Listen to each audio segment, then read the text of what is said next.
You're listening to WZYE 95.9 FM. You are listening to WZYE 95.9 FM, the most influential name in Caribbean radio in the tri-state area. Broadcasting from East Orange, New Jersey, the most influential name in Caribbean radio. WZYE 95.9 FM.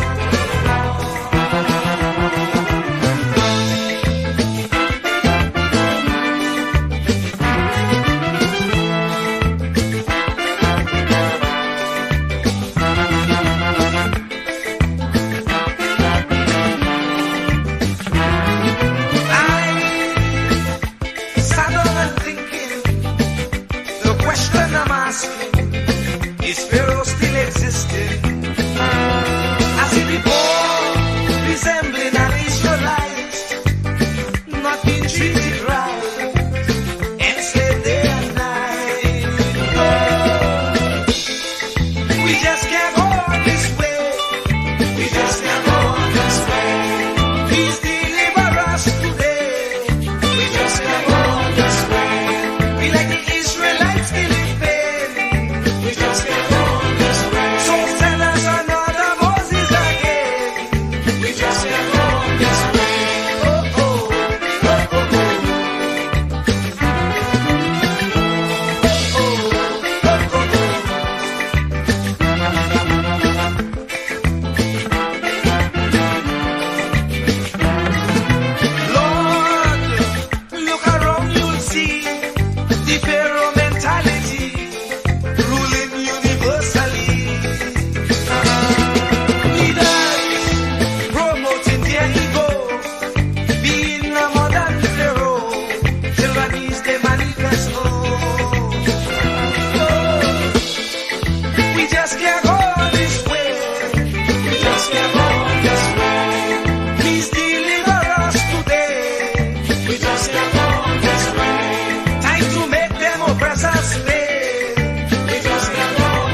Night and day, for next to nothing pay, so they can't see the way.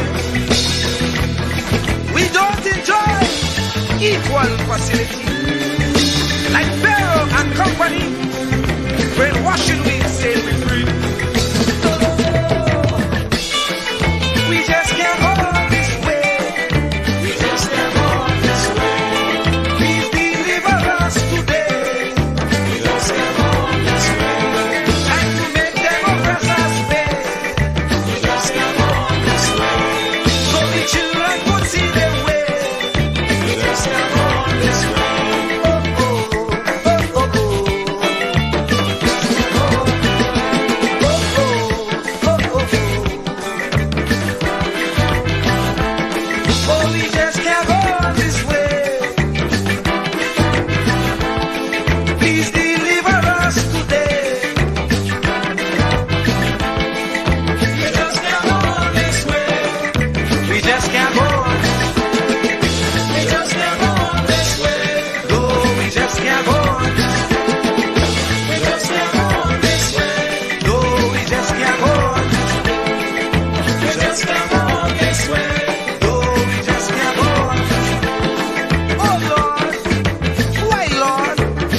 Suffer like this.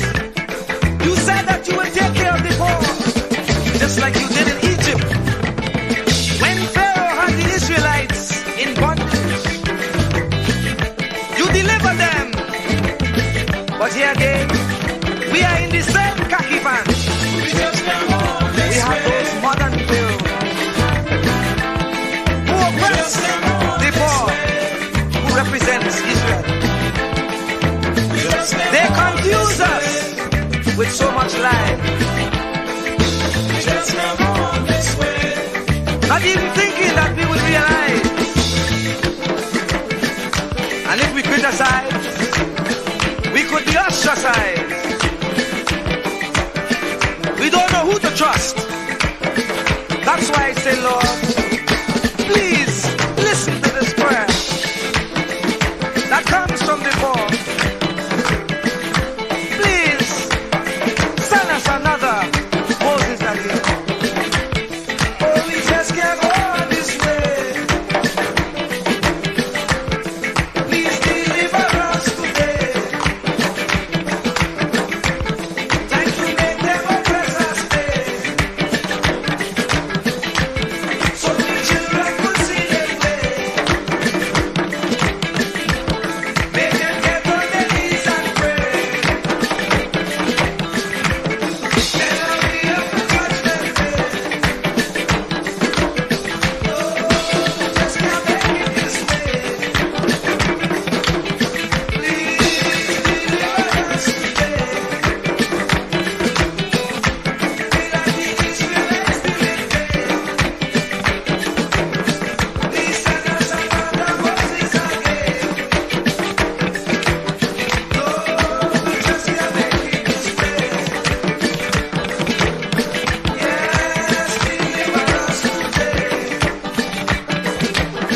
Oh, we just can't go on this way.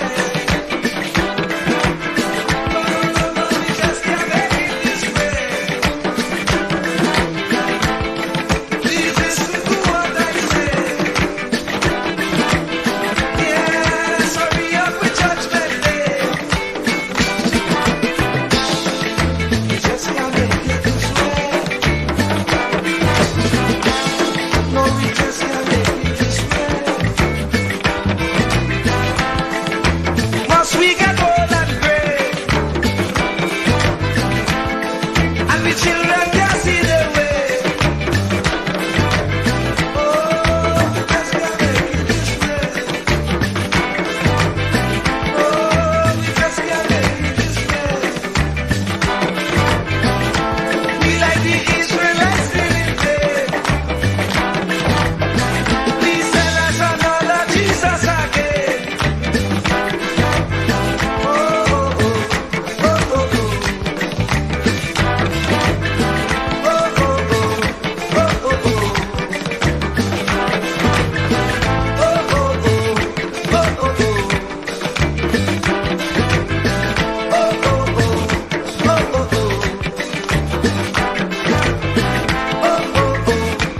oh, Lord, we just can't go this way. Lord, we just can't make it this way. No, no, no, no, we just can't go this way.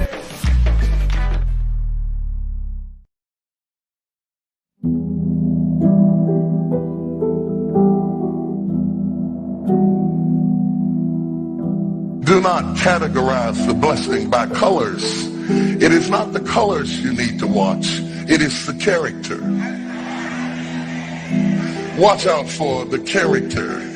I'm going to tell you that there are three basic types of people that you will interact with if you are a child of destiny. Can I share this with you? The first group are confidants. Confidants. You will have very few of them. Confidants are those people in your life who love you unconditionally. They are into you. Whether you're up or down, right or wrong, they are into you. They are in for the long haul. If you get in trouble, they get in trouble with you. They'll come see you in the jailhouse. They'll come get you out of the crack house. They're confidants. You can open up and share anything with them. You'll never inherit your kingdom until you find your confidant. You can't be David till you find your Jonathan. Having a good confidant is the key that unlocks the kingdom, because you were raised outside the gate and God's going to cause you to reach over the wall. You got to have a confidant behind the wall who can mentor you for what God is going to do next in your life. The problem with most people is that everybody they run around with is under them. And so you are forever feeding people who can't feed you. And after years of feeding them, they begin to drain you. You got to have somebody who can feed you so you can feed somebody else. Oh, y'all don't hear what I'm saying. Am I talking to anybody in here? You need the confidant then. The confidant is those few people that come along in your life that are for you. They are with you. They are intimately intertwined in your life. They are there to make sure that you reach your destiny. They will confront you. They will get in your face. They will get in your business. They will tell you when you're wrong because they are confidants. If you have 2 or 3 of them in a lifetime, you are a blessed person. Without them, you'll never be who God called you to be. You need to find your confidant. Number 2, the other group are your constituents. They are not into you. They are into what you are for. They are for what you are for. They are your constituents. And as long as you are for what they are for, they will walk with you and work with you and labor with you, but never think that they are for you. They are for what you are for.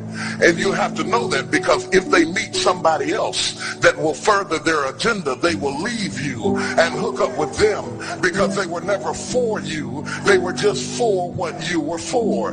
They are your constituents. And throughout your life, if you're not careful, particularly if you're broken, you will mistake your constituents for your confidants. And you will think that they are for you when they are really not for you. They are just for what you are for. And by the time you get to falling in love with them, they will break your heart as they hook up with somebody else who is for what you are for, because it was never about you anyway. It was about the causes that you represent. They are for what you are for, but they are not for you.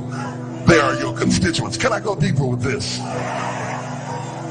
The third group are your comrades. These people are not for you, nor are they for what you are for. It is just that they are against what you are against. And the comrades will make strange bedfellows. This will cause people to come together who are not for you, and they are not for what you are for, but they are against what you are against. And they will team up with you to help fight a greater enemy. But don't be confused by their associations. They will only be with you until the victory is accomplished. These people are like scaffolding. They come into your life to fulfill a purpose. And when the purpose is complete, the scaffolding is removed. But don't be upset when they are removed, because the building always remains when the scaffolding is removed. What I'm saying to you, my brothers and sisters, expect the constituents and the comrades to leave you and desert you after a while. Don't be upset when they don't react to your dream the way you expected them to, because they were never really with you in the first place. Be careful then who you tell your dream to, because if you tell your dream to your constituents, they will desert you and try to fulfill the dream without you. If you tell it to your comrades, they won't support it because they never were for what you were for anyway. If you find a few people in your entire life with whom you can share your dream with, you are a blessed somebody. I can tell you how to identify people who are really for you. If they are really for you, they will weep with you when you weep, and they will rejoice when you rejoice. When you walk in a room and you tell somebody good news, stop being happy for a minute and watch their reaction. If they're not happy for you, shut your mouth and walk back out of the door. Oh, y'all don't hear what I'm saying to you. Oh yeah, because when they are really connected to you, they will be happy for you when you share your dream. Find somebody, look them in the eye and say, are you happy for me? If you don't get the right reaction, don't tell them anything else. You need somebody who's really going to be happy for you. I don't want just anybody praying for me. I don't want none of them haters praying for me, because you know you hate me and you don't want me to succeed. I want somebody praying for me who really wants me to be blessed, who wants me to be an overcomer, so you can put up your oil and stop speaking in tongues, because you know you never did speak to me anyway, and ain't no need in you coming up here in this hospital like you gonna pray some cancer up off of me. I'd rather have somebody who really loves me lay across the bed and rebuke the devil. And God is so faithful, he'll always give you somebody. Oh, if he ever sent anybody into your life to help you, you ought to just clap your hands and thank him for the people he sent. Don't worry about the people he took. You ought to praise him for the people he sent. Tell somebody, say, somebody help me. I didn't get here by myself. Somebody helped me to get here. Somebody taught me how to stand. Somebody got me behind the gate. Somebody taught me the protocol of the pilot. Somebody encouraged me when I felt like dropping out of school. Somebody helped me when my back was up against the wall. Somebody mentored me when I was going through a divorce. Somebody helped me when I was going through a crisis. God is so faithful that he will never leave himself without a witness. He will send somebody.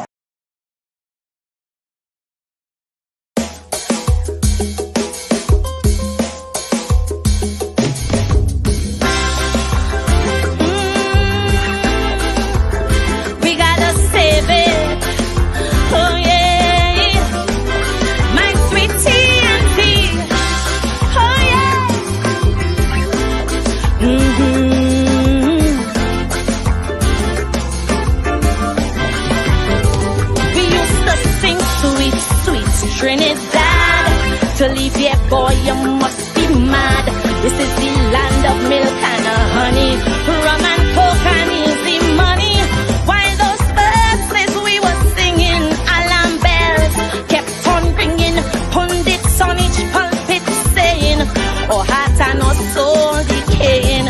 Suddenly we wake up to a living nightmare, not bliss while electorals act. How did we ever come to this? But so long we hearing, you got to stand up and be counted. But daily we're intimidated. Every day our next witness silence, while we recoil from the violence. In our land there is a crisis, broke police, unruly ISIS, while sweet revenge gangs exacting. Police commissioners still acting trim. They go, it's time. We separate the goat from the sheep. Tell them talk is cheap. We're caught in the world when we have to reap. While them police busy playing hide and seek. We're facing the world when we had to reap. Hey. Oh yeah.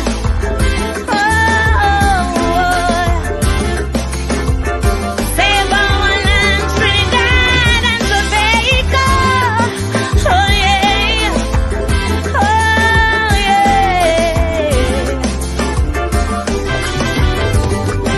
In our schools, kids getting on, we're fighting, making porn. Our school girls, you won't believe, live MMA, they pulling weave.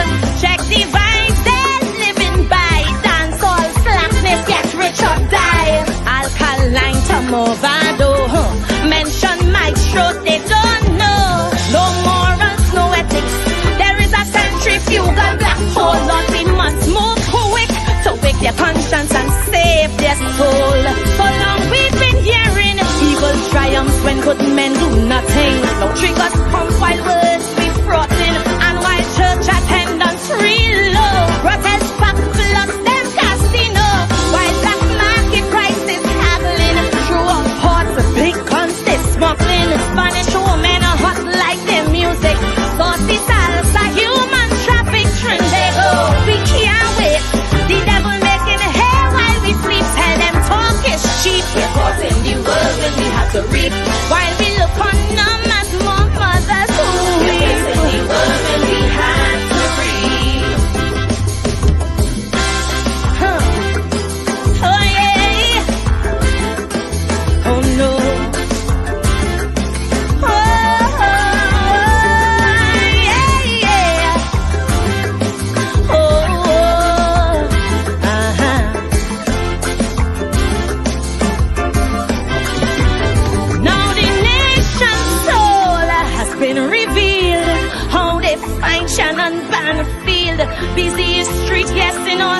city, chilled by beasts who show no pity.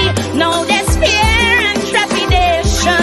What is happening to our nation? So I pray this one infraction will propel us into action. Trend they go, the time is now. We have to take our country back while these monsters flow. We cannot run from their attack. That is why I'm still saying, time to stand up and be counted.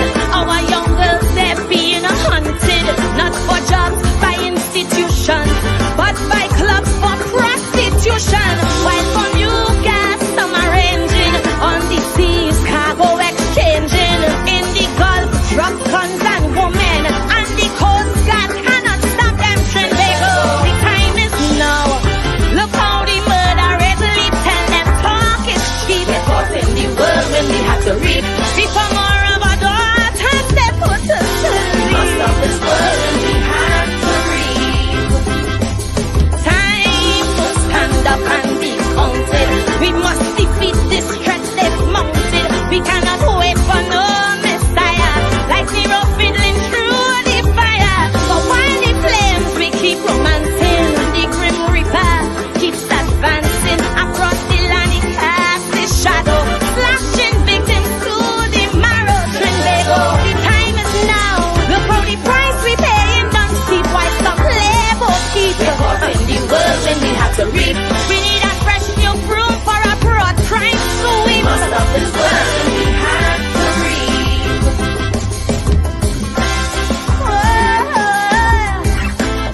Save our land, Trinidad and Tobago. Yeah. Oh yeah.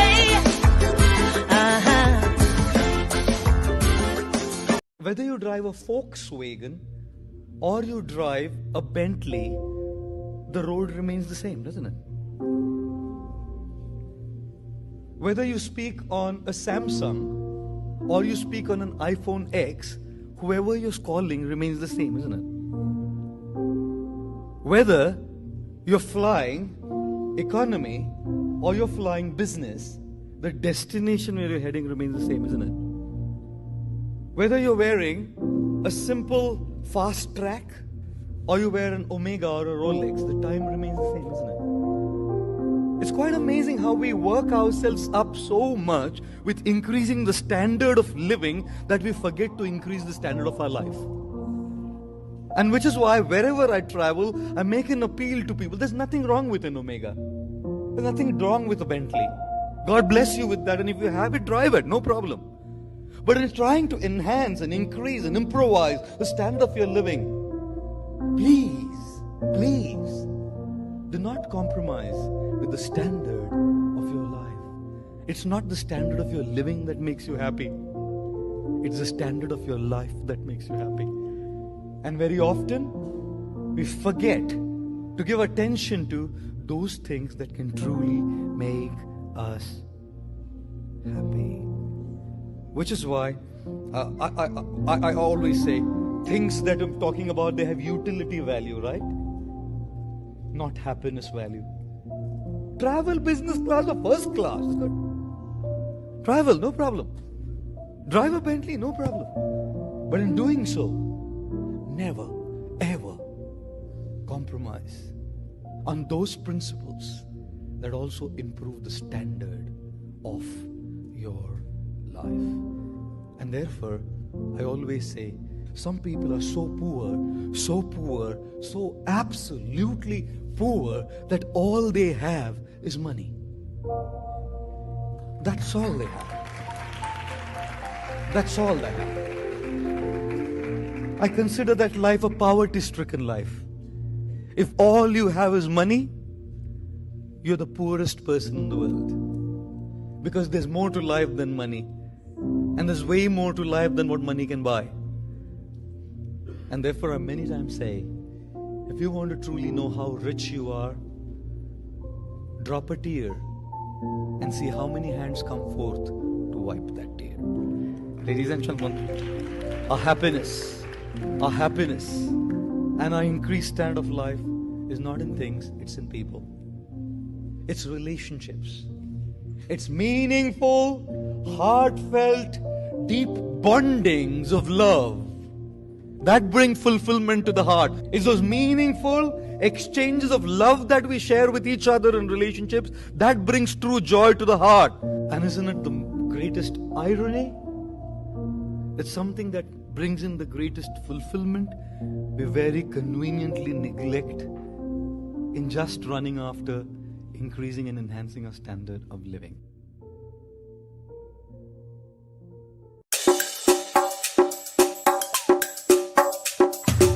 Keep me as the apple of thine eye. Hide me under the shadow of thy wing. O Lord, my Savior. It's so hard to deal with personal struggle. So sad when you feel alone in your trouble. It's real hard when you want to talk to a brother. It's so bad because of how some look at you after. So Jesus, cover me while you fix it. Cover me while you fix it. Cover me while you fix it. Jesus, cover me. Cover me while you fix it. Cover me while you fix it. Cover me while you fix it. Jesus, cover me. Cover my head. Satan want me dead. Cover my back from human attack. So Jesus, cover me while you fix it. Cover me while you fix it. Jesus, cover me while you fix it. Jesus, cover me. People see you smile, but don't know the hurt that you're feeling.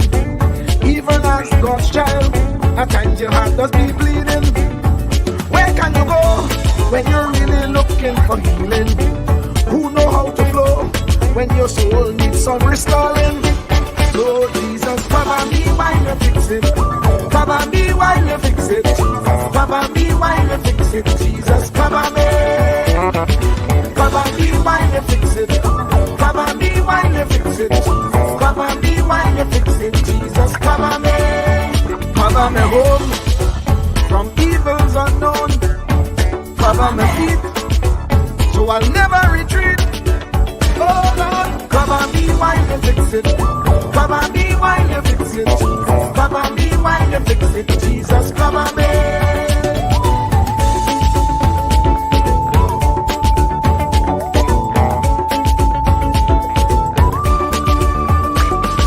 Cover my brother, cover my sister, them who under pressure. Cover the preacher, every church worker, the young believer. Cover the worship leader and intercessor, every gospel minister. Cover. Jesus alone is the one who has the real answer. The one on the throne is the true and loving Father. He will hold your hand and keep you from going under. He will make you stand and let you know he's a fixer. Cover me while you fix it. Cover me while you fix it. Jesus, cover me while you fix it. Jesus, cover me. Cover me while you fix it. Cover me while you fix it. Cover me while you fix it. Jesus, cover me. Cover me mind. You know the struggle sometimes. Cover me mouth, that the wrong thing wouldn't come out. Oh Lord, cover me while you fix it. Cover me while you fix it. Cover me while you fix it. Jesus, cover me. Cover the Christian in the midst of aggression with the power of your right hand. Jesus, cover them helpless children. Jesus, defend them. Send help from heaven. Jesus, cover all them radio stations that blessing the nation. Grant divine protection. Jesus, cover me.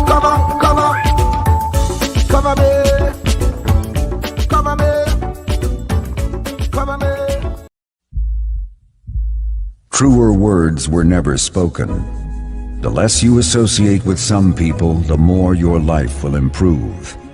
Anytime you tolerate mediocrity in others, it increases your mediocrity.